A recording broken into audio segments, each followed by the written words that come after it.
Saudara, Majelis Hakim Pengadilan Tinggi Jakarta memvonis Harvey Muiz, terdakwa kasus korupsi Tata Niaga Timah yang merugikan negara 300 triliun rupiah dengan hukuman 20 tahun penjara.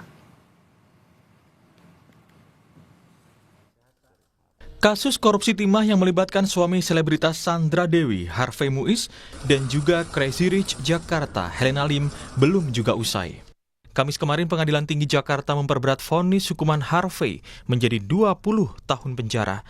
Sebelumnya Harvey divonis 6,5 tahun penjara oleh Majelis Hakim Pengadilan Tipikor di Pengadilan Negeri Jakarta Pusat. Selain vonis 20 tahun penjara, Harvey Muiz juga didenda 1 miliar rupiah dan mengganti kerugian negara sebesar 420 miliar rupiah. Menjatuhkan pidana kepada ia terdakwa Harvey Muiz dengan pidana penjara selama 20 tahun dan denda sebesar 1 miliar rupiah dengan ketentuan apabila denda tersebut tidak dibayar akan diganti dengan pidana kurungan selama 8 bulan.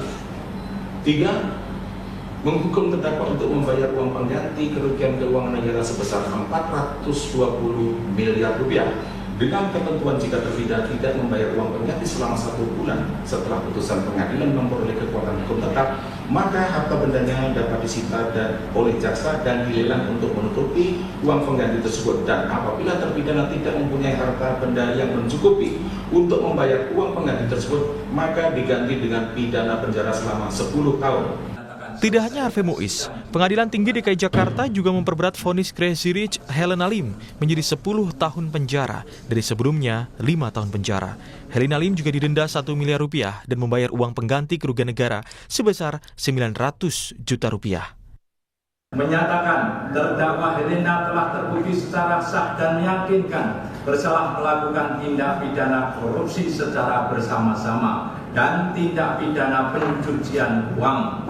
Menjatuhkan pidana kepada terdakwa dengan pidana penjara selama 10 tahun, denda 1 miliar dengan ketentuan apabila denda tersebut tidak dibayar akan diganti dengan pidana kurungan selama 6 bulan. Menjatuhkan pidana tambahan berupa pembayaran uang pengganti kepada terdakwa sebesar 900 miliar dengan memperhitungkan 900 juta, mohon maaf saya ralat, dengan memperhitungkan barang bukti yang telah disita pada tahap penyidikan. Vonis yang lebih ringan baik pada Harvey maupun Helena Lim sempat menjadi sorotan publik hingga Komisi Yudisial melakukan penyelidikan pada majelis hakim yang memutus perkara itu. Putusan banding sudah dijatuhkan, tetapi belum diketahui langkah hukum kedua terpidana itu. Akankah keduanya mengajukan kasasi ke Mahkamah Agung? Tim Liputan, Kompas TV. Jadi untuk para terdakwa ini kami